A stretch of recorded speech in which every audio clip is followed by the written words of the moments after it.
Oh yes, oh yes, oh yes. The Honorable Chancellors of the Chancery Courts of Davidson County, 20th Judicial District, State of Tennessee, finding it fit and proper to do so, meet in special session outside the courthouse at the request of the President and the Board of Directors of the Nashville Bar Association to entertain resolutions in memory of former members of the Nashville Bar Association recently deceased. All persons present are asked to draw nigh and give attention so the memorial resolutions to be presented may be heard. God save the Honorable Chancery Courts of Davidson County, this state of Tennessee, and these United States. The Honorable Russell T. Perkins, Chancellor Part 4, presiding. Good morning, everybody. We're here to honor and salute members of the bar who have gone on from this earthly plane of life. When I was looking at the list of people we are going to salute and honor today, my heart and my mind was filled with memories of seeing them in the courthouse corridors, seeing them at bar association functions, and even seeing one or two of them on the bench as judges, running into people downtown for lunch. And the memories kept coming. And I hate to admit it, but I did shed a tear over some of the names because I wouldn't be able to talk with them anymore.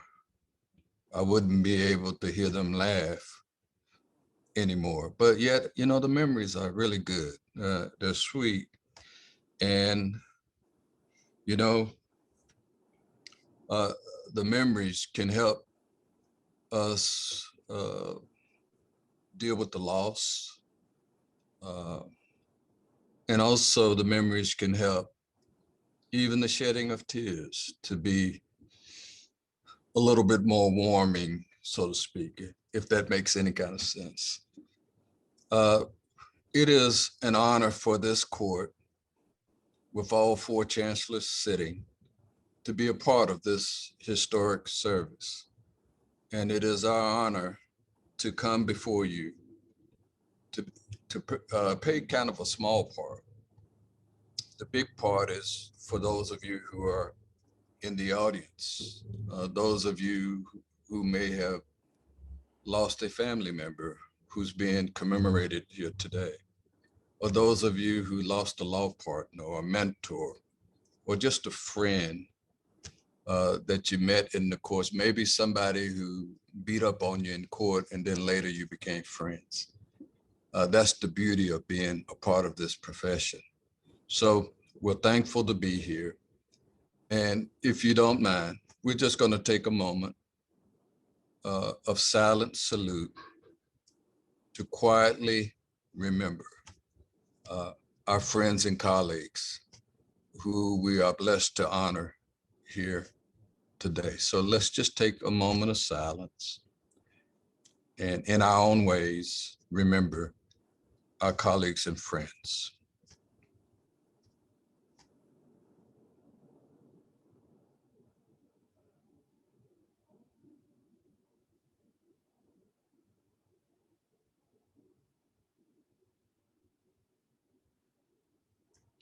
Thank you. We will now turn the next part of our service over to the President of the Nashville Bar Association, Mike Abello. Thank you. Thank you, Chancellor Perkins. My name is Michael Abello. It's my honor to serve as President of the Nashville Bar Association for 2021. I want to thank the court, Chancellor Lyle, Chancellor Martin, Chancellor Moskal, and Chancellor Perkins for convening this en banc session of all the judges. It's a special honor for those who are recognizing here today, and it's, I believe, the only time that the chancellors convene together as a court. This is the 120th time this court has convened for this special memorial service, and it's been doing it for over 100 years. This is really one of the events that makes practicing law in Nashville special. I want to extend a special welcome to the families and friends of the attorneys we are honoring here today. One of the reasons for this service is for us, the members of the Nashville Bar and the court to let you know how your family members made a real difference in our justice system, how they made justice real and fair, how they made the rule of law a reality. We knew them in our professional lives, and we want to share with you that positive impact that we saw. This event would not be possible without the effort of the Bar Association's Historical Committee and its Memorial Service Committee. Those committees devote countless hours to carefully researching our honorees and making the motions you're about to hear. I want to recognize Keith Turner, the chair of the Memorial Service Committee, and thank him and the entire committee for their work. Thank you. The memorial resolution for Judge Steve North will be presented by Mark North. The Honorable Steve North passed peacefully from this life December 28, 2020, at the age of 79.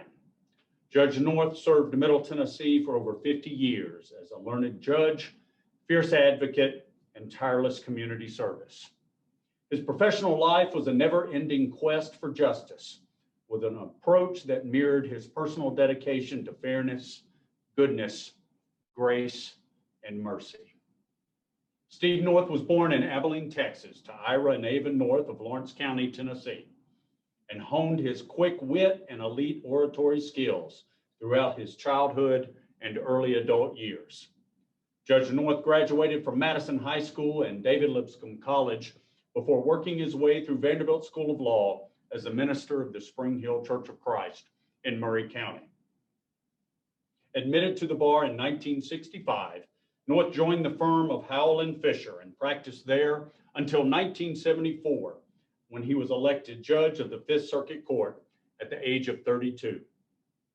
To this day, docket numbers in some Davidson County criminal cases bear his initials. Judge North returned to private practice in 1982 as a sole practitioner and was joined by his son, Mark North, in 1991. They moved the North law offices closer to their homes in Madison on the north end of Davidson County in 1996, where they practiced together for 20 more years. Throughout his personal and professional life, Judge North exhibited a keen interest in community service, public service, and politics. In addition to his term as circuit judge, North served on the Metro Nashville Sports Authority and was a longtime member of the Madison Kiwanis Club. His legacy as a candidate spouse and helpmate for the historic political and public service career of his wife, Joanne North, must not be overlooked. And the influence for good of their 58-year union cannot be overstated. Judge North is survived by his wife, Joanne, 3 sons, Stephen Jr., Mark, and David, his brother, Philip, and sister, Dolly, 6 grandchildren, and 4 great-grandchildren. Therefore, be it resolved that we honor and celebrate the life of the Honorable Steve North and his immeasurable contributions to the legal profession and civic life and spirit of Nashville, Davidson County, Tennessee. We mourn his passing, offer our deepest condolences to his family and friends, and hereby express our gratitude for his life of service for the people of Davidson County, Tennessee. Be it further resolved that this memorial resolution be placed in the permanent records of the Nashville Bar Association and entered in the in memoriam minute book of the Chancery Court of Davidson County, Tennessee, and that copies thereof be furnished to his family. The memorial resolution for Kelly Dugan will be presented by Scott Noonan. Thank you. I have the distinct privilege of presenting the memorial resolution for Kelly Dugan. On March 25th, 2020, Kelly Dugan died in Brentwood, Tennessee, when she was tragically struck by a car while she was cycling on a bike path near her home. She was 62 years old. Kelly was the daughter of Dorothy and Charles Dugan and grew up in Knoxville, Tennessee. She was survived by her husband, Brad Sanders, and the extended family. In 1981, Kelly graduated from Vanderbilt University with a BA degree in English. Thereafter, she created an art portfolio that gained her admission to many renowned art schools in the country. Despite her artistic talent, Kelly ultimately pursued a career in the legal field. In 1986, she graduated from Tulane University School of Law. Kelly clerked for the Tennessee Supreme Court Justice Robert E. Cooper Sr., and then worked for Baker Donaldson in Nashville. In 1997, Kelly joined the HCA Legal Department, where she worked for more than 22 years, serving as Senior Operations Counsel for the HCA TriStar Division in Middle Tennessee, where she became a trusted and valued advisor to the division and over 11 hospitals. Kelly was highly respected, fiercely dedicated, hardworking, smart, and kind. She formed strong working relationships and friendships with colleagues throughout the company, as well as those within the Nashville legal community. Upon receipt of the shocking news of her death, we received multiple and many condolences from clients and colleagues. One that stood out is from the TriStar Division President, Heather Rohan, who noted, "I cannot tell you how sad I am about this. My heart hurts. Kelly was an amazing attorney. She was smart, responsive, collaborative, funny, tough when she had to be, and always keeping us safe. Everyone in the division cared for and respected her dearly." Kelly's passing was a tremendous loss for the company and the division and for the local community. She regularly donated her time to those in need of legal aid. In 2011, she was recognized by the Davidson County Judges, the Nashville Bar Association, and the Nashville Pro Bono Program as a volunteer home run hitter for her efforts to improve access to justice by providing legal assistance to those in need. She also was an active supporter of St. Luke's Community House and Hands on Nashville. She will be remembered as a loving and devoted wife, sister, aunt, cherished friend, and colleague. She loved gardening and spending time with her family and dogs. She loved children, especially her nieces and step-grandson. She loved to travel. She loved to visit art museums. She was a prolific painter and photographer. She was an avid reader and writer. She took great care of herself, worked out religiously, enjoyed jogging and cycling, and was passionate about the environment. Her presence and contributions are greatly missed. Therefore, be it resolved that we solemnly express our profound appreciation and gratitude for the life and work of Kelly Dugan. We mourn her death and recognize and honor her contributions to her family, friends, colleagues, and professions in this community. Be it further resolved that this memorial resolution be placed in the permanent records of the Nashville Bar Association and entered in the in memoriam minute book of the Chancery Court for Davidson County, and that copies be furnished to her family. Respectfully submitted by the Kelly Dugan Memorial Committee, Michelle Marsh, Greg Brooks, Allie Harper, Christine West, Julia Morris, Cindy Reese, and Scott Noonan. Thank you. The memorial resolution for Lewis Hollabaugh will be presented by Leila Hollabaugh. Lewis B. Hollabaugh died on August 13th, 2020. Lewis was an excellent lawyer, husband, father, and friend. Lewis graduated from Dugan College Preparatory School in 1952, where he served as president of his class all 4 years of high school. He attended Vanderbilt University, where he was a member of Sigma Alpha Epsilon and president of his fraternity. He graduated in 1956 and married the mother of his 3 children, Leila Montfort. He served in the United States Army as a second lieutenant. Upon completion of his military service, he returned to Vanderbilt and obtained his JD in 1961. He began his distinguished legal career with the Menier, Crouch, White, and Herod firm that later became known as Menier, Herod, Hollabaugh, and Smith, and is now Menier and Herod. As a young lawyer, he balanced work while raising 3 daughters, Virginia, Tish, and Leila, on a small farm in Williamson County. He was an active member in his Masonic Lodge with the Shriners and always volunteered at the polls on election day. In 1984, he married Andrea Wells and enjoyed 36 wonderful years with her. As a result of a keen mind and hard work, Lewis became an exceptional trial lawyer and was inducted into the American College of Trial Lawyers. In addition to his zealous advocacy for his clients, Lewis was a great mentor and teacher of young lawyers. He served on the faculty of the prestigious Trial Academy of the International Association of Defense Counsel. Many a lawyer in Nashville has commented on the professionalism and kindness Lewis demonstrated to all lawyers, young and old. Lewis led the law firm with the support of his wife, Andrea, and served as its managing partner for many years. He retired from the practice of law in 1997 after 36 years of practice. Lewis spent his retirement focused on the hobbies he developed as a younger man. He and Andrea continued to travel the world, spent many days sightseeing the country on their motorcycles, enjoyed time boating on Center Hill Lake, and taking care of his beloved property in Murray County. He spent time with his children and 4 grandchildren and was particularly excited to lead a snipe hunt. Lewis loved a good joke, prank, and just being a bit devilish.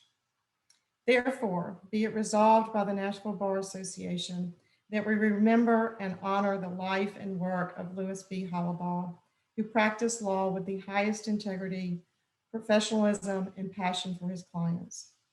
Therefore, be it resolved that this memorial resolution be placed in the permanent records of the association and entered in the in memoriam minute book of the Chancery Court of Davidson County, Tennessee, and that copies be provided to his wife, Andrea, children, and grandchildren. The memorial resolution for James R. Tuck will be presented by Frank Wentworth. A memorial resolution for James Richard Tuck.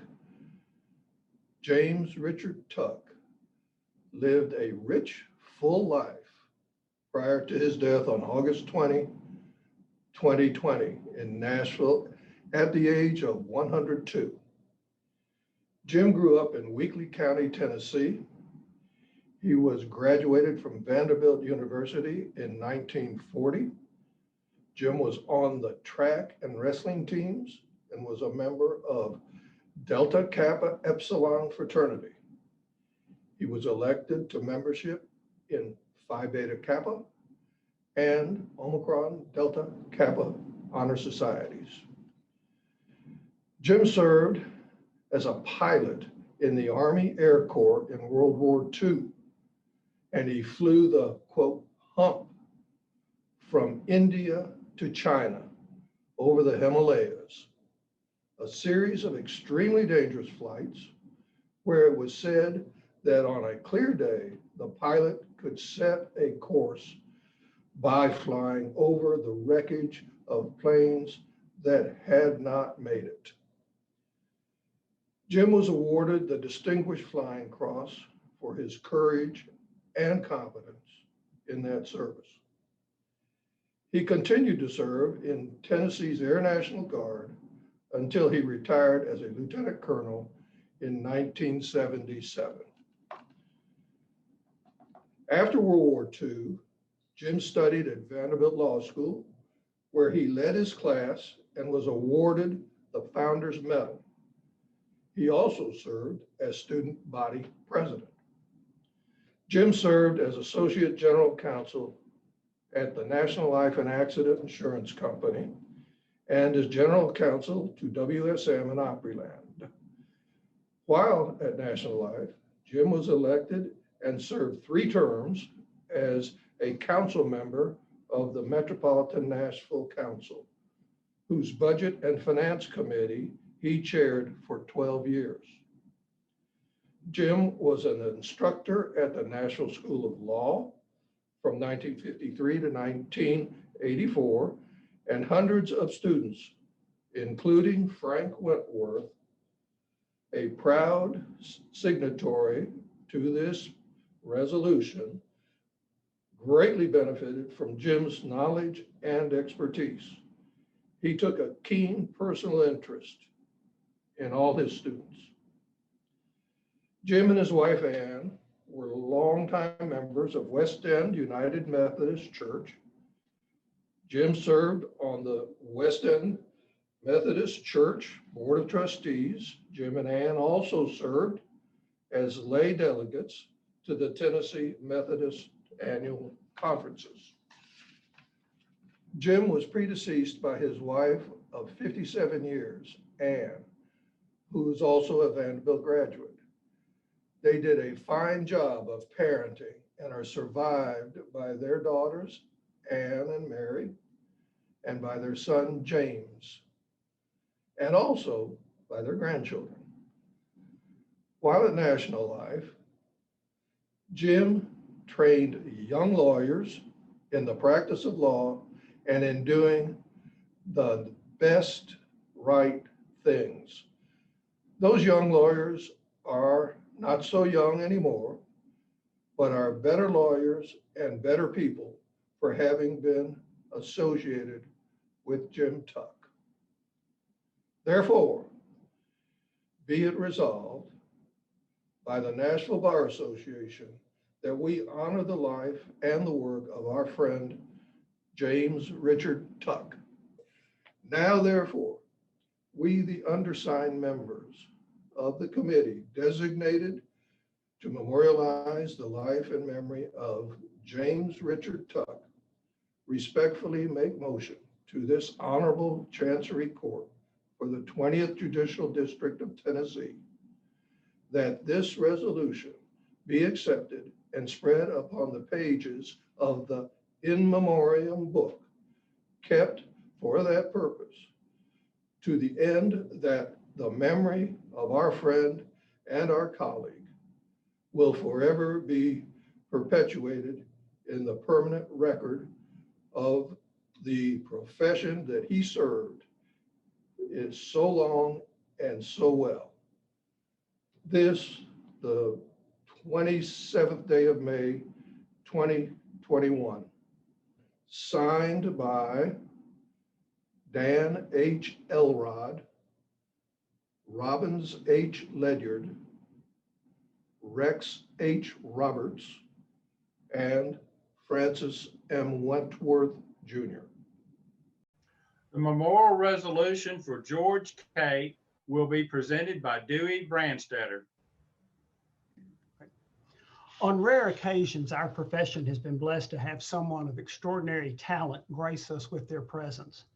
Even more rare is the individual who truly makes a difference, not just for our profession, but also for our community. One such man was George Harrison Cate, Jr., and it is my pleasure to move the adoption of a resolution honoring Mr. Cate. Whereas George Harrison Cate, Jr. was born on August 11, 1928, and early in his life exhibited promise, potential, and talent, graduating as the valedictorian of the East Nashville High School class of 1945 and serving as student body president his senior year. Whereas George Cate attended Vanderbilt University, where he served as president of the Student Union, president of the Student Christian Association, and president of the Honor Council. He then attended Vanderbilt Law School, where he was editor-in-chief of the 1950-1951 Vanderbilt Law Review, and received the Founders Medal, signifying that he graduated first in his law school class. Whereas in 1951, Mr. Cate began his legal career with his father, George H. Cate Sr., in the firm of Cate & Cate, where he practiced until his father's death in 1978. He ultimately retired in 2014 after 60 years of practice. Whereas Mr. Cate was recognized as a leader in the legal profession, as evidenced by his selection as the second recipient of the John C. Toone Public Service Award, the first Toone Award having been presented posthumously to John Toone. Whereas Mr. Cate may best be known for his integral involvement in the creation of the metropolitan government of Nashville and Davidson County. In 1962, he served as chairman of the Citizens for Better Government, an organization supporting the consolidation of the city of Nashville and Davidson County into metropolitan Nashville. Mr. Cate's efforts were instrumental in the adoption of metropolitan government in 1962.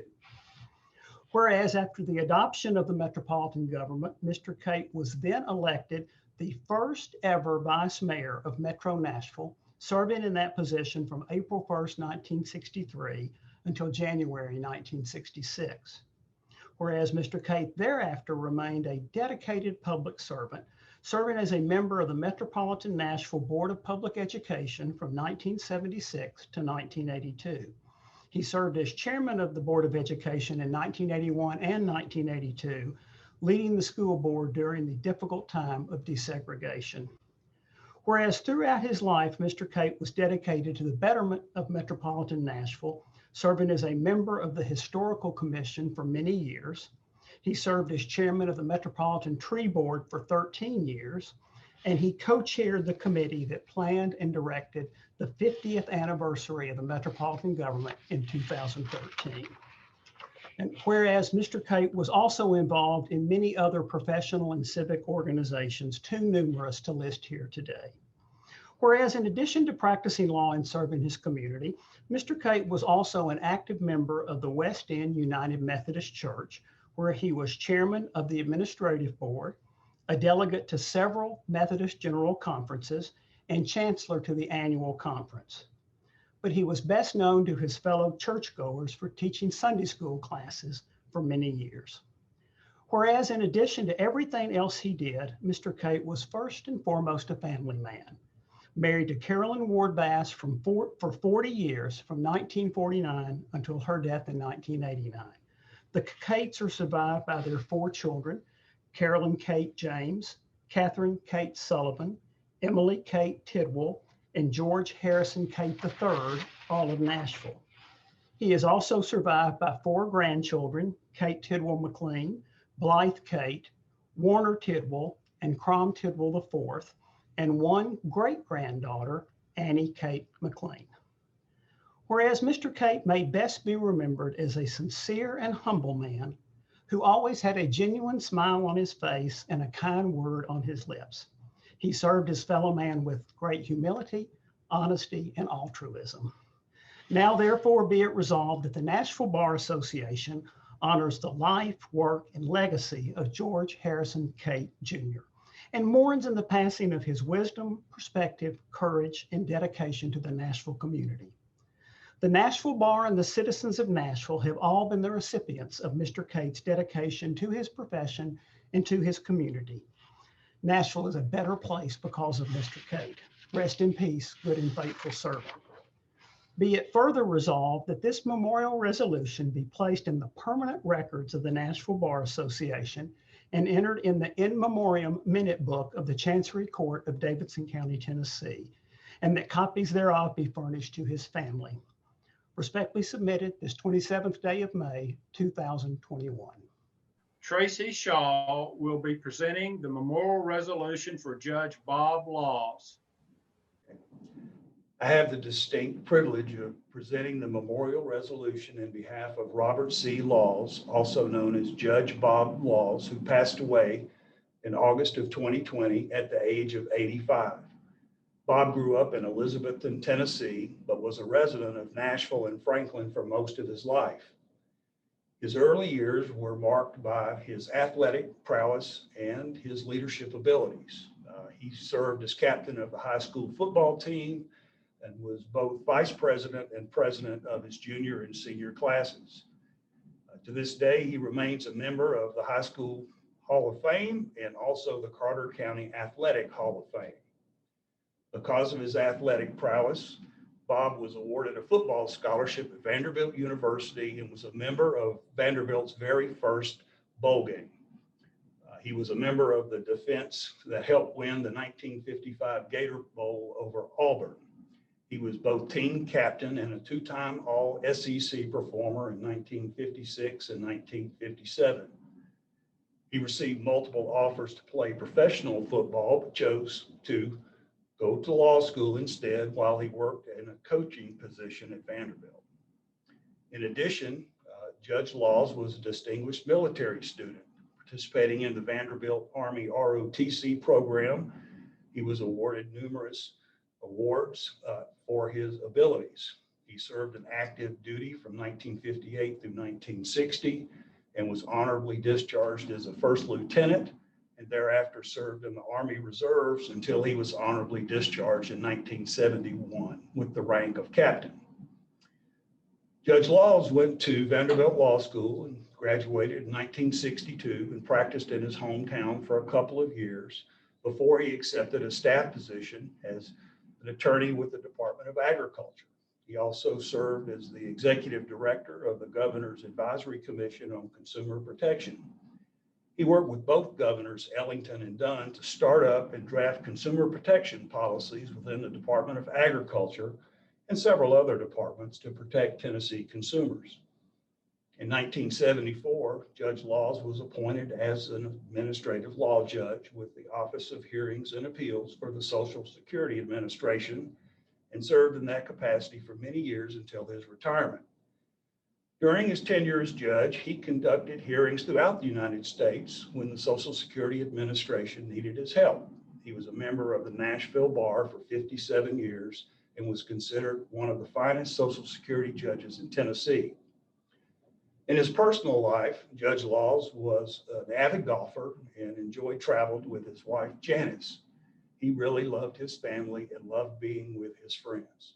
While amongst his family and friends, he was considered to be an excellent storyteller. Judge Laws had a warm and humorous personality with a keen sense of wit.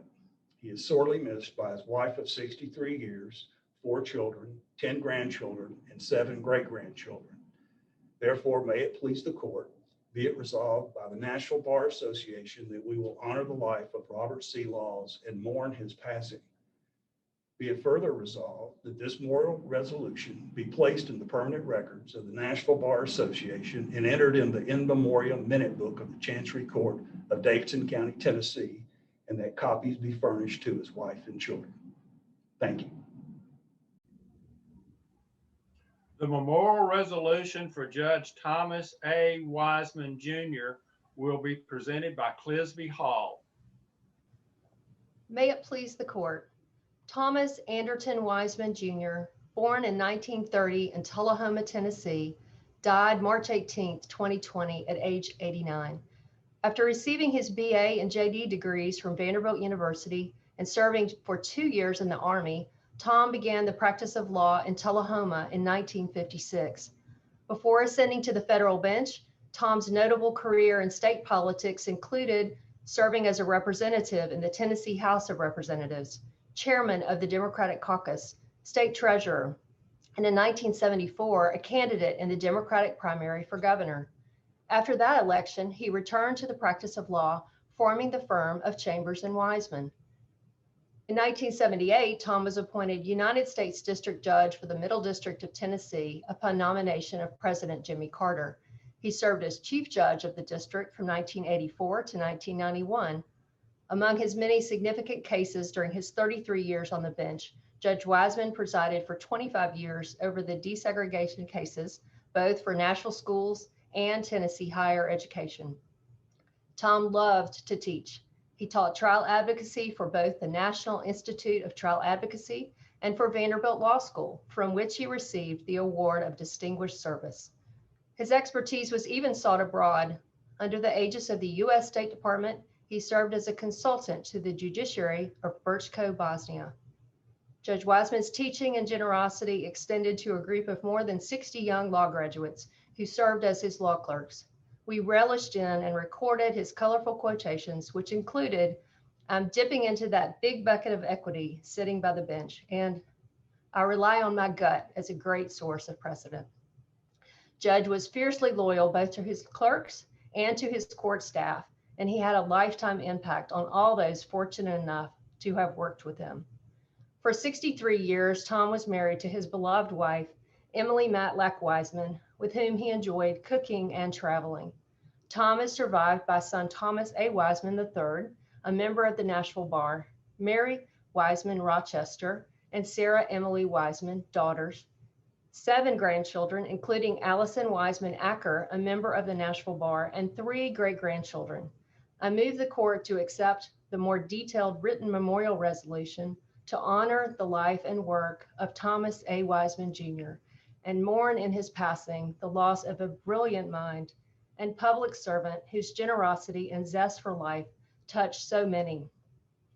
Judge, lawyer, politician, legislator, state officer, friend, mentor, teacher, chef, gardener, connoisseur, world traveler, sportsman, raconteur, church elder, son, husband, father, grandfather, and great-grandfather. We were so lucky to have had him, and we miss him dearly. The memorial resolution for Kent Weeks will be presented by Ernie Gilks. It's a great honor to present this resolution in memory of Kent M. Weeks, a distinguished attorney, my personal mentor, and a beloved friend. Kent M. Weeks died on July 30th, 2020, at the age of 82. Kent lived an extraordinary life as an attorney, an academic, author, and leader in the Nashville community. Kent was a graduate of Duke University's law school and received a PhD in political science from Case Western Reserve University. Kent practiced law with Robert A. Anderson and was the senior attorney with the Law Association of Weeks and Anderson in Nashville, Tennessee for most of his professional career.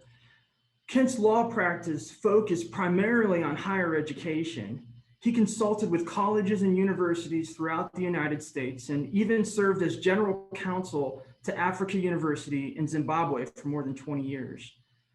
Kent was considered an expert and innovator in the practice of education law. He was a proponent of preventive legal planning. He worked diligently with college administrators to take proactive steps to reduce legal exposure.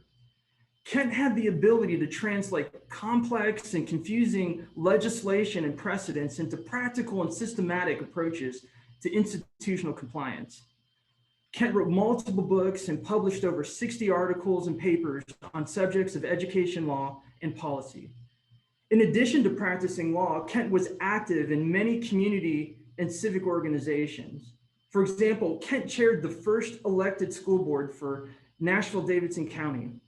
He served on the board for over 16 years and was instrumental in settling the 28-year desegregation litigation involving the school board that had been triggered by Brown versus Board of Education.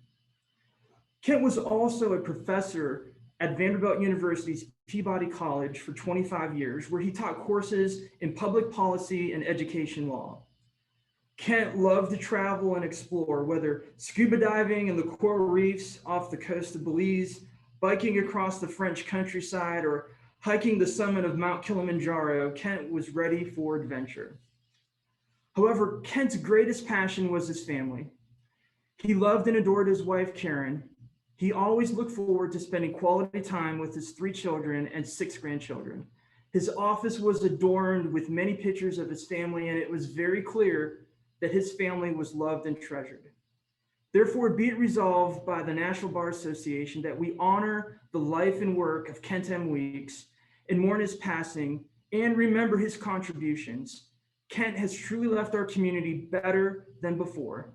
Be it further resolved that this memorial resolution be placed in the permanent records of the Nashville Bar Association and entered in the in memoriam minute book of the Chancery Court of Davidson County, Tennessee, with copies furnished to his family, his wife, Karen, his son, Kevin, his son, Barton, and his daughter, Kristen. The memorial resolution for William Lamar Newport will be presented by Jack Waddy. It is my honor and saddened moment to present a resolution in memory of William Lamar Newport, my friend and former law partner. Bill was born in Memphis, Tennessee on January 29th, 1943. He admitted to practice before the Supreme Court of Tennessee in 1970. He passed away in Memphis on February 9, 2019. Bill was born in Memphis as the only child of Father Lamar Newport and Mother Elizabeth Kellicott Newport. Bill's father was a professor and administrator at the then Memphis State University, now the University of Memphis. And he served 2 years as interim president of the university. Bill's mother was a longtime high school English teacher and civic leader in the community. Bill attended White Station High School in Memphis, where he excelled in academics as well as athletics and finished at the top of his class.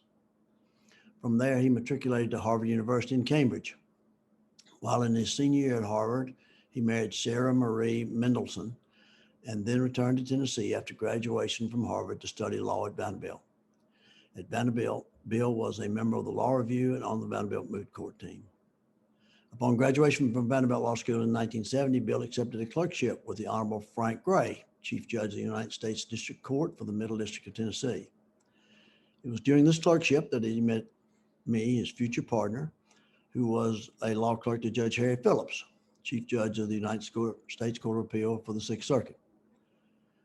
Bill and I formed a fast friendship during our time as law clerks.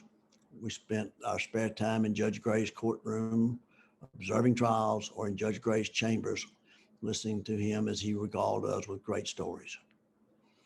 Upon completion of his clerkship, Bill accepted a position as an associate at Gullett, Steele, Sanford, and Robinson, and he immediately developed a reputation as a bright, always prepared trial lawyer.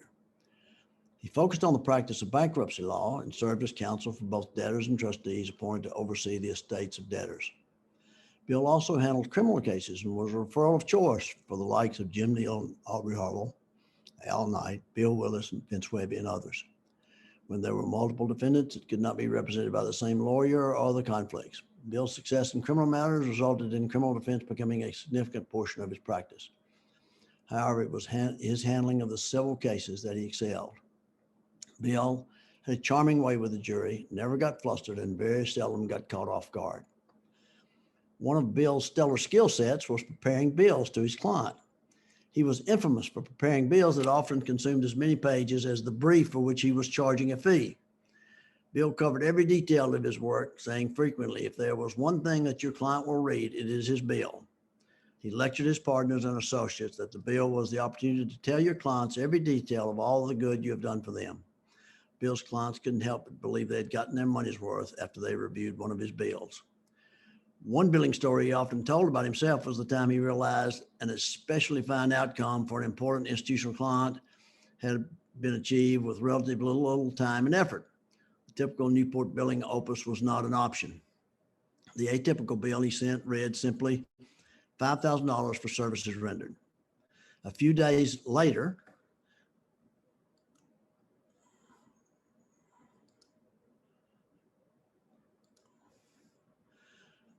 Bill took a phone call from the client.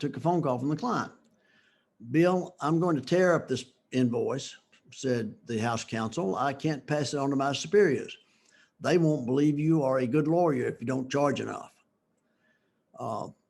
Bill corrected that problem. In 1969, Bill approached me and I had formed a partnership with another Phillips law clerk, Keith London, about joining our firm. The firm at that time was called Waddy & London. Keith and I jumped at the chance to bring Bill on board, renaming the firm Waddy, London & Newport, which continued to be the structure of the firm until Keith left to become a bankruptcy judge. At the time that Keith left for the bench, Bill also withdrew from the firm to set up a solo practice. Bill was always something of a loner, and he felt he would be happier practicing without the pressures associated with a growing law firm. He succeeded in that endeavor and became a go-to lawyer for bankruptcy matters, serving as trustee in countless cases over the years. Bill and Sarah had 3 children, Heather Sarah Newport, Stephanie Anita Newport, and John Paul Lamar Newport. Bill was effusively proud of his children. Tragically, their oldest daughter, Heather, died of complications from a brain tumor in 1975 at the age of 5. That event singularly affected the rest of his life. Bill was often depressed over that loss, and probably explains a lot of why he drifted from his law partners into practicing by himself. To say that Bill was brilliant would be an understatement. One colleague commented, I would bet money that Bill was the smartest person in every class of every school he ever attended.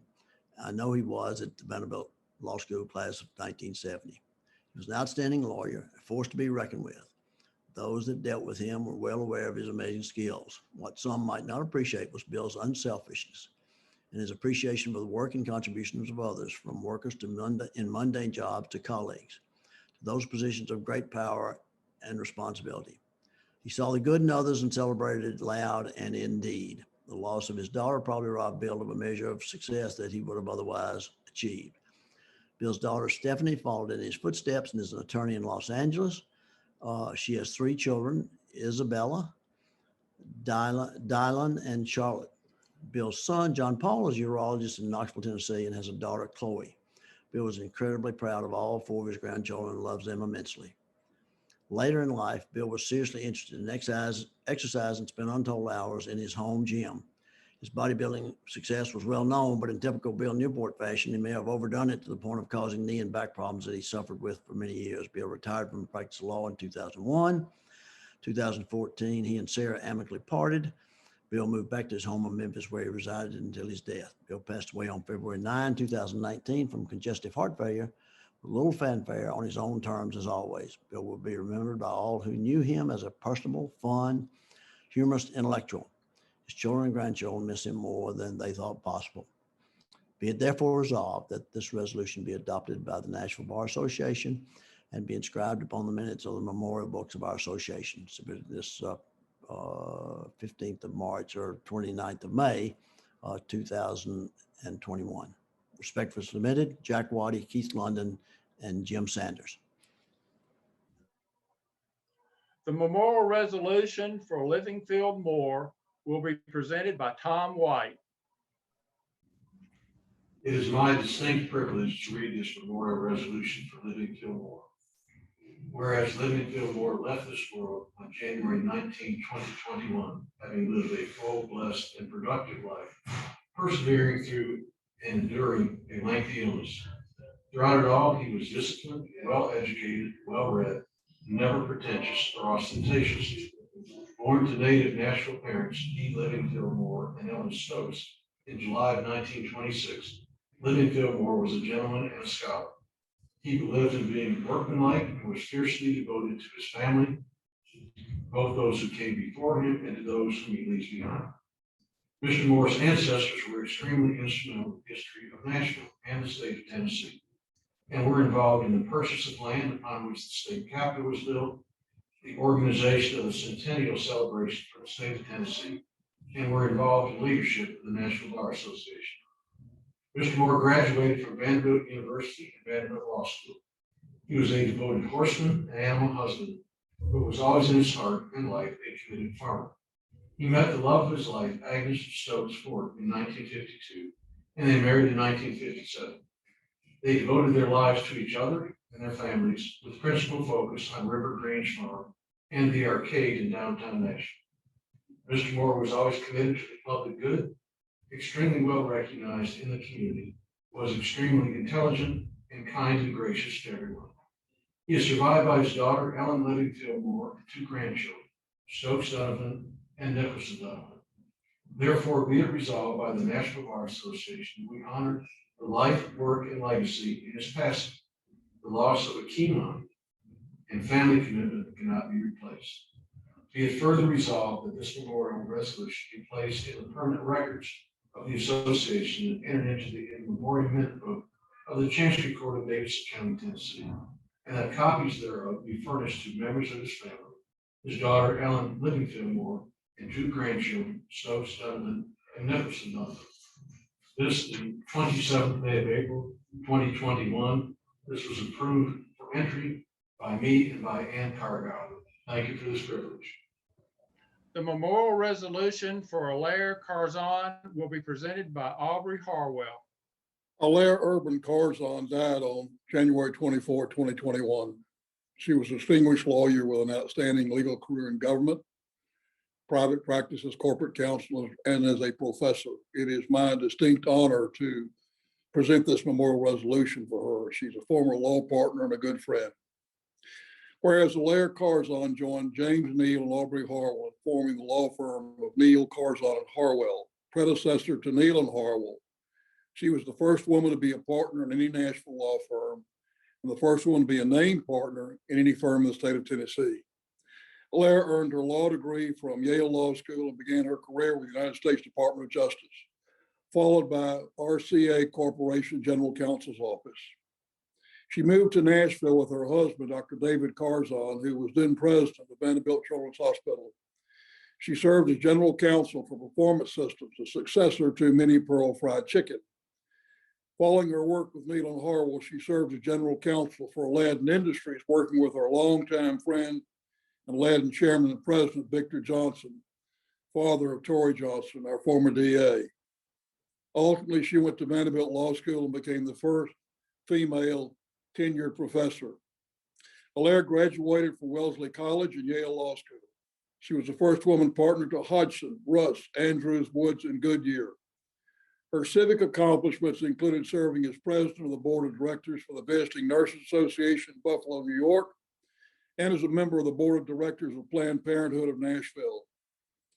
She was indeed devoted to her clients, her family, her profession, and her nonprofit activities. Now, therefore, be it resolved by the Nashville Bar Association that we honor the life and work of Elaire Urban Carson and mourn her passing.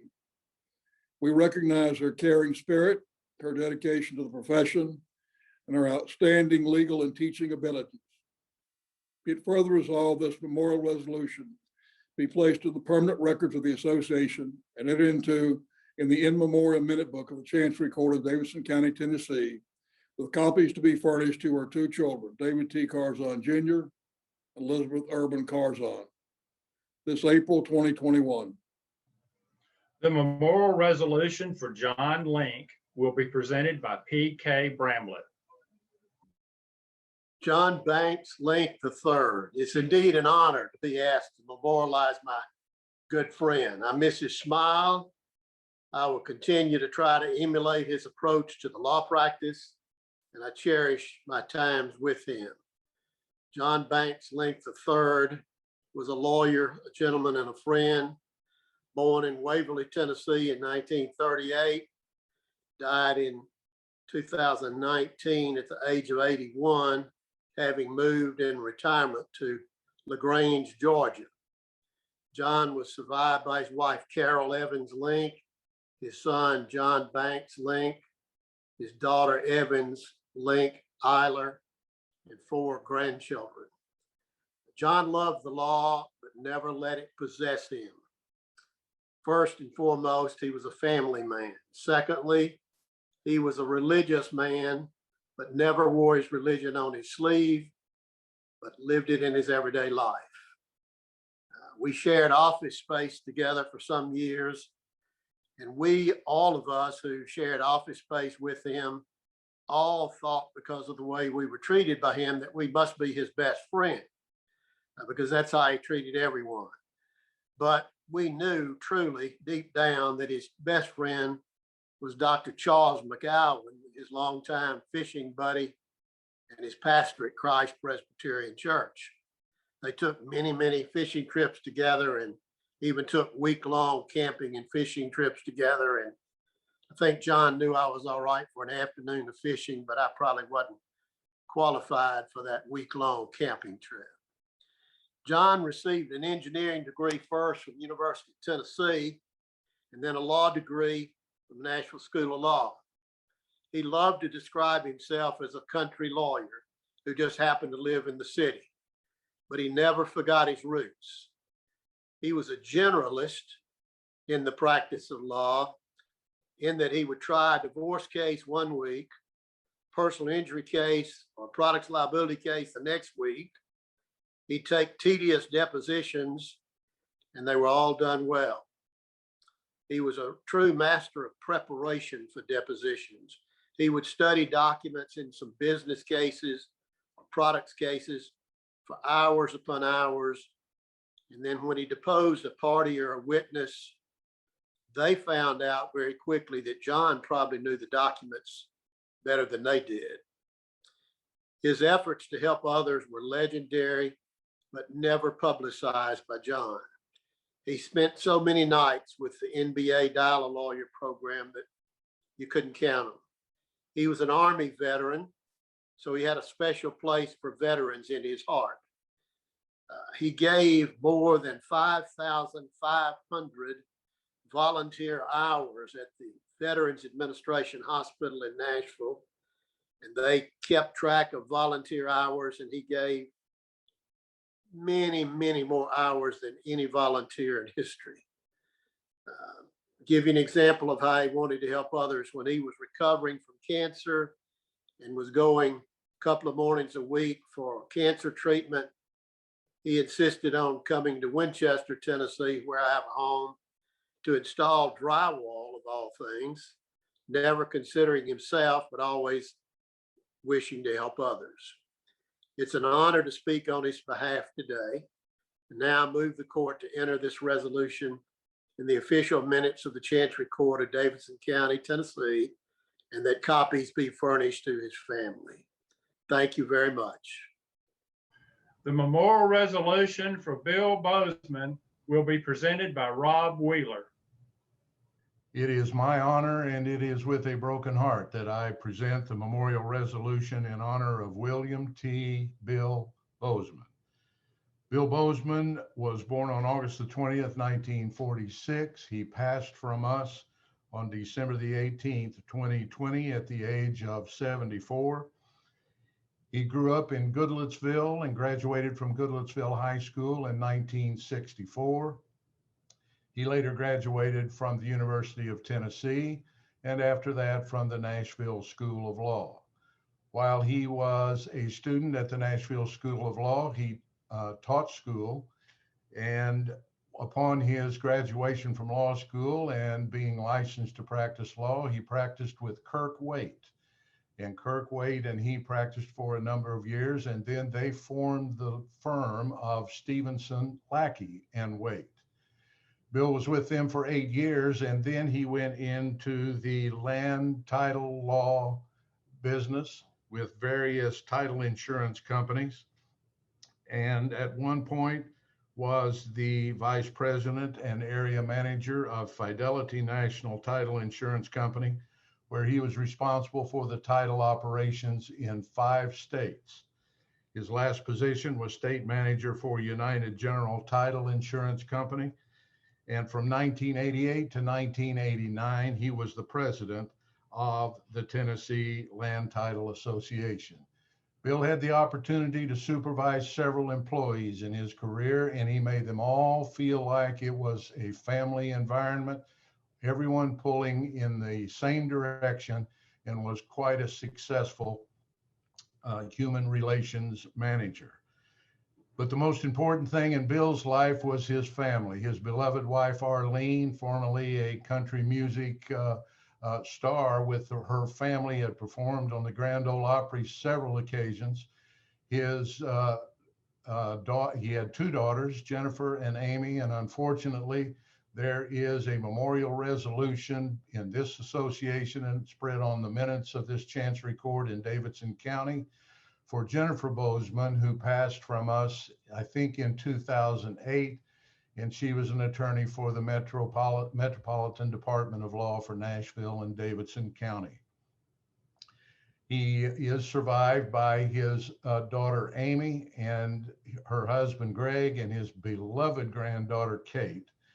And his family was the most important thing in his life. His sense of humor was legendary, and if you didn't believe it, all you had to do was walk into his office on Halloween Day and see what in the world he was dressed up in on that particular day, and there were no limits. But he was just famous for his sense of humor, and it is with sadness that we noted his passing. He told me just a couple of weeks before he died, "I just love people." And that was the most unsurprising statement that's ever been made to me. He was a treasure to everyone who knew him because he loved them. He is profoundly missed by his friends and family, and the legal profession in Tennessee is poorer for his passing. So I move and hope that the court will therefore be it resolved by the Nashville Bar Association, and that we honor the life and work and legacy of William T. Bozeman and mourn in his passing the loss of his knowledge in property and land title law, his leadership, his compassion for his fellow man and woman, and his bigger than life sense of humor.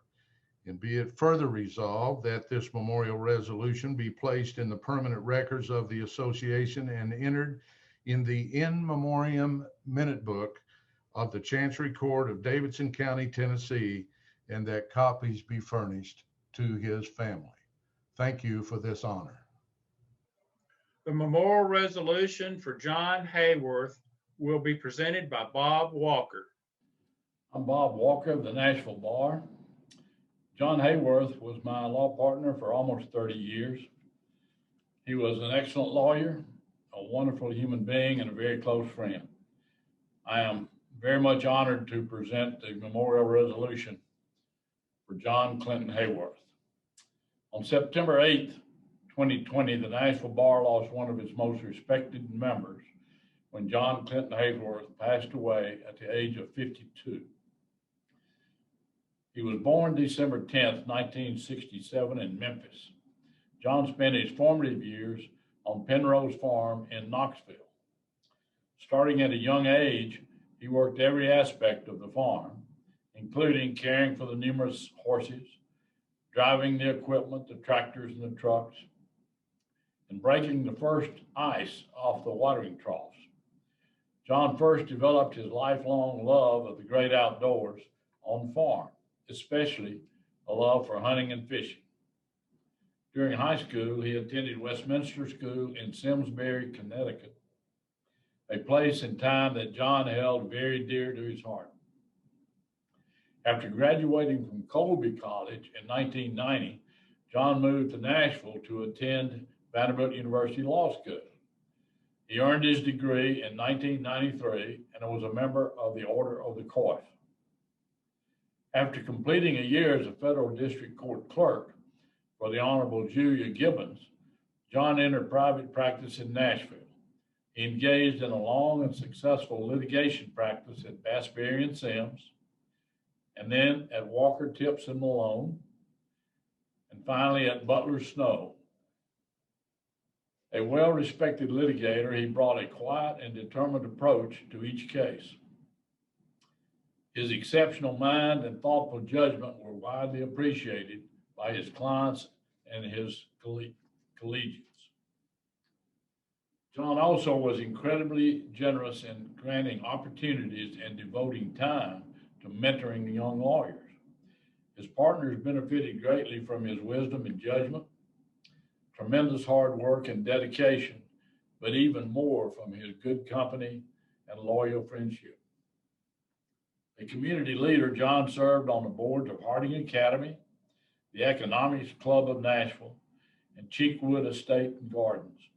He also was a communicant at St. George's Episcopal Church and a member of Belmead Country Club.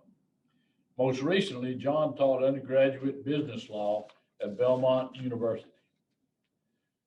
John's sense of humor and his laugh were contagious. He was well-read, had a keen intellect, and could tell a story like no other. His famous dance splits at parties were a highlight of any gathering.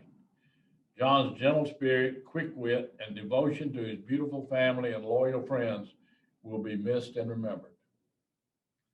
John is survived by his loving wife of 25 years, Martha Hacker Hayworth, his daughter, Margaret Manning Hayworth, and son, John Hedges Hayworth.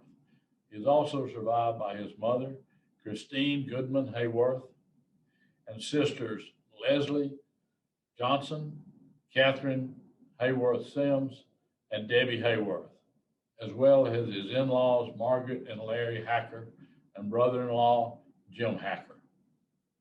Now, therefore, be it resolved that we solemnly express our profound appreciation and gratitude for the life and work of John C. Hayworth. We mourn his death and honor his contribution to his family, his friends, his law partners, to our profession, and to this community. Be it further resolved that this memorial resolution be placed in the permanent records of the Nashville Bar Association and entered in the in memoriam minute book of the Chancery Court for Davidson County, and that copies of this resolution be furnished to the members of the John C. Hayworth family. Respectfully submitted on this 26th day of April, 2021, by John Clinton Hayworth's partners, Robert J. Walker, J. Mark Tips, Gail I. Malone, Joseph L. Welborn III, Charles I. Malone, Aaron Palmer Polly, Jason W. Callan, Lauren Patton, and Gibolt C. Creason. Thank you very much. The memorial resolution for Kelty Hayes P. will be presented by Mark Chalice. Kelty Louise Hayes P., 46, of Nashville, Tennessee, passed away on August the 7th, 2020. In addition to being a talented, skilled, and empathetic attorney, Kelty had an unquenchable intellectual curiosity.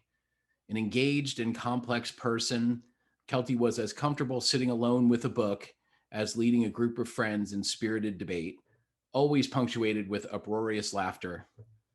Kelty had a thoughtful, complex view of the world, whether it was politics, current events, literature, or popular culture. Kelty was as curious and interested by what was in the New York Times as what was in Us Weekly, and she was equally opinionated about both. Kelty was a once-in-a-lifetime person. She was a treasured colleague and friend, a devoted mother, daughter, sister, aunt, and cousin. We were better off for having known Kelty. Kelty Hayes P. was born on October 29th, 1973 in Lexington, Virginia, and was the oldest daughter of Willard and Peggy Hayes. She grew up on post at Virginia Military Institute. Her love of reading and writing was evident at an early age when she helped form and proclaimed herself the editor of the Parade Times. Throughout middle and high school, she was active in dance, community theater, and school clubs, including the Latin Club, National Honor Society, and cheerleading. After graduating from Lexington High School, she attended Harvard University, where she concentrated in history and literature and was on the Radcliffe crew team. While she was very much a Southern girl at heart and never approved of the way Harvard dining services made cornbread, she loved her time in Cambridge and graduated magna cum laude in 1995. After Harvard, Kelty went to law school at the University of Virginia, where she was on the Law Review. After law school, Kelty clerked for Judge Jackson Kaiser on the United States District Court for the Western District of Virginia. She later moved to Reno, Nevada to clerk for Judge Melvin Brunetti on the Ninth Circuit Court of Appeals. Following her clerkships, she joined the law firm of Neal and Harwell in Nashville, working with James F. Neal, who was a beloved mentor and friend to her. Kelty married Jim P. in 2004 and would spend the next several years in North Carolina, England, and Rhode Island as a seasonal Army wife. She was thrilled to welcome their son, James Henry Binford P. V. in 2010. Henry was and is the light in her heart. In 2014, Kelty returned to her beloved Nashville and found her place working at Parnassus Books, where she found a loving community of booksellers, readers, and authors. Kelty's enthusiasm for books was infectious, and her thoughtful book reviews were must-reads. Few things delighted her more than adventures with her son Henry, spoiling her niece and nephew, and time spent with close friends. Kelty always cheered for the underdog in sports and life. She was a proud feminist and an advocate for those whose voices were unheard. She was always up for a good fight when the cause was a worthy one. She was a reader and a writer, a dreamer and a doer. Kelty had a gorgeous heart, mind, and soul. She'll be forever missed. Predeceased by her father, Willard, Kelty is survived by her son, Henry P., mother, Peggy Webster Hayes, sister, Meredith Hayes Benacasa, brother-in-law, Francesco Benacasa, nephew, Francesco Hayes Benacasa, niece, Julia Louise Benacasa, and several dear cousins, aunts, and uncles, and innumerable friends who love and adore her. Therefore, be it resolved by the National Bar Association that we honor the life and the loss of the towering intellect and beautiful heart of Kelty Louise Hayes P. Be it further resolved that this memorial resolution be placed in the permanent records of the Nashville Bar Association, entered in the In Memoriam Minute Book of the Chancery Court of Davidson County, Tennessee, and that copies thereof be furnished to members of her family. Respectfully submitted by Mark Chalos and Cynthia Sherwood, this the 27th day of May, 2021. The memorial resolution for Michael Colavecchio will be presented by Bobby Ballinger. I am honored to read the memorial resolution for Michael Colavecchio. Michael Colavecchio, esteemed criminal defense attorney, friend, brother, son, father, grandfather, and all-around great man, died unexpectedly and far too soon on November 12, 2020, at the age of 63. Among many loved ones, Michael left behind his son, Chris Colavecchio, his daughter, Christina Kahn, and his 4 grandchildren, Nina, Lucas, Nora, and Lincoln. Michael was a graduate of the University of Tennessee and the Nashville School of Law. After being admitted to practice in 1997, Michael practiced in the Nashville area for 23 years. While he practiced in a number of areas, we knew him and his clients knew him as a criminal defense lawyer, willing to take on the toughest cases and fight with compassion. All of us who practice in Nashville know and knew and deeply miss our friend and colleague, Michael, who was a consummate pro. He was a talented, intelligent, and a compassionate advocate for his clients. He was respected by everyone in the courthouse on all sides of the bar. Michael never truly grew up, not if you knew his interests outside the courthouse and the office. He was passionate about sports, especially baseball, where he played in the Old Timers League with vintage clothing and vintage equipment. He was a certified scuba diver, where he led expeditions in the Pacific, the Atlantic, the Caribbean, and the Gulf of Mexico. He was an avid motorcyclist. He was a man of action. When he moved his office closer to the courthouse, you would see him on a rental scooter, fly up to the courthouse, hop off, lean it against the building, and then enter that building with that boyish grin. Michael was successful as a lawyer and practiced as though the way he lived. He worked hard and made himself a great attorney. Yet it's the way he treated others with kindness and respect that set him apart. And that is what we will always miss. We who were fortunate to be called colleagues of Michael know how proud he was to get to work with his children. We can only imagine how greatly he is missed by his wonderful family. Suffice it to say, we who joined Michael in the trenches share the great memories and the substantial loss of a great man. There's an inscription on a monument outside the historic courthouse. Not dead, but living indeed, such a life inspires. Michael Colavecchio certainly inspired all who had the privilege to know him by his deeds, by his work, and by the way he treated us all. Therefore, be it resolved by the Nashville Bar Association that we honor the life of a man of great character who proudly served. Be it further resolved that this memorial resolution be placed in the permanent records of Chancery Court of Davidson County, and a copy be furnished to Michael Colavecchio's son, Christopher Colavecchio, and his daughter, Christina Kine. It is therefore ordered and decreed that the memorial resolution for Michael Colavecchio be granted and approved for entry this, the 27th day of May, 2021. Respectfully submitted, Robert P. Ballinger and Kevin R. McGee. The memorial resolution for Walton P. Kahn will be presented by Paul White. Whereas Walton Thomas Kahn Sr. was born December the 28th, 1929 in Adairville, Kentucky, the son of the late Edgar William Kahn and his wife, Mary Porter Kahn. Walt died November the 10th, 2020. He was an only child. His early life was that of a comfortable middle-class upbringing.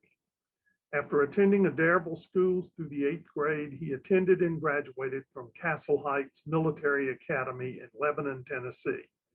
He then attended Washington and Lee University in Lexington, Virginia for 2 years before joining the United States Navy, where he was stationed in San Diego, California. Returning to Nashville, he completed his undergraduate studies in business and received his bachelor's degree from Vanderbilt University. He joined Price Waterhouse in Nashville, Tennessee before returning to Vanderbilt and obtaining his law degree.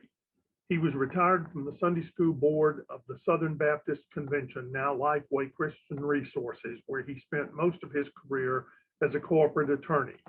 He met Bonnie Sue Eller of Easley Pickens, South Carolina, at First Baptist Church in Nashville, Tennessee in the 1950s, and they were married in 1960.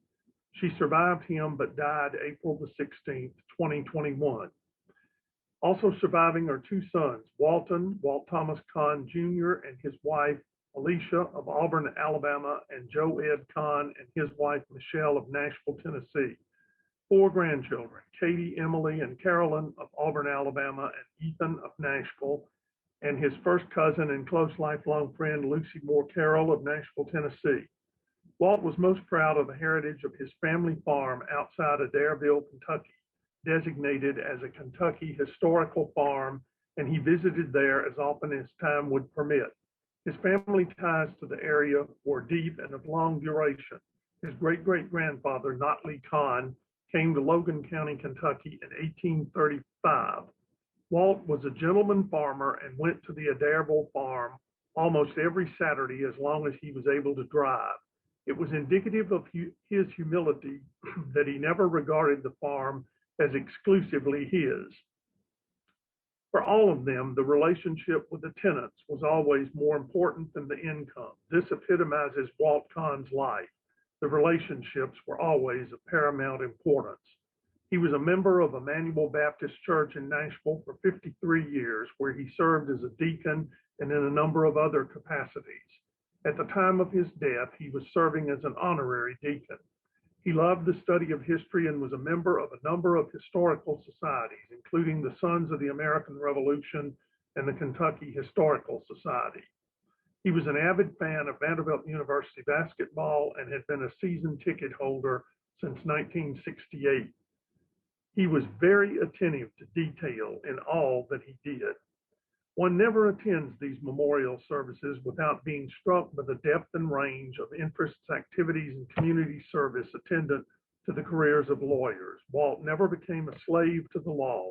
He used it as a means to deepen and strengthen the personal ties and relationships in his family connections. He was a gentle spirit, a person of unwavering character, a learned and respected man, a strong Christian, a gentleman, and a true friend to all who knew him. He may not live large in his cherished history books, but he will live large in the hearts and memories of his many friends. It has been said that a living is measured by what one gets, but a life by what one gives. Walt gave steadfast friendship, a smiling countenance, devotion to family, church, and duty as a meticulous practitioner of the law. No one could want a greater legacy than that. Now, therefore, we, the undersigned members of the committee designated to memorialize the life and memory of Walton Thomas Kahn Sr., respectfully make motion to the Honorable Chancery Court, the 20th Judicial District of Tennessee, that this resolution be accepted and spread upon the pages of the in memoriam book kept for that purpose, to the end that the memory of our friend and colleague will forever be perpetuated in the permanent record of the profession he served so long and so well. This, the 27th day of May, 2021, respectfully submitted, Paul R. White, Keith A. Turner, Thomas Kendrick White, and James Randolph Smith. We're thankful for all the resolutions offered by members of the bar, and the court is happy to grant every motion made, and these resolutions will be spread on the minutes of the in memorial minute book of the Chancery Court of Davidson County, and copies furnished to the family. And also the Bar Association will keep a record of these on their website, and perhaps even in paper files. With that, thank you again, and we'll have court closed by the Clerk and Master, the Honorable Maria Salas. This memorial service of the Nashville Bar Association is now adjourned.